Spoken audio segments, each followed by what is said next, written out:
నమస్కారం ఘంటారావానికి స్వాగతం. ముందుగా ప్రధాన అంశాలు. దండకారణ్యం వీడి జనస్రవంతిలోకి మావోయిస్టులు.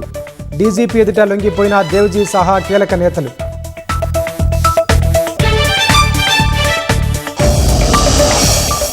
లొంగిపోయిన వారికి పునరావాస ప్రయోజనాలు కల్పిస్తాం.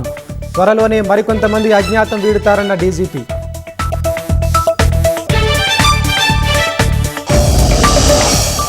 మూసీ సుందరీకరణకు 50 మీటర్ల బఫర్ జోన్ వరకే భూసేకరణ. పేదల ఇళ్లను బలవంతంగా ఖాళీ చేయించడం లేదన్న సర్కార్.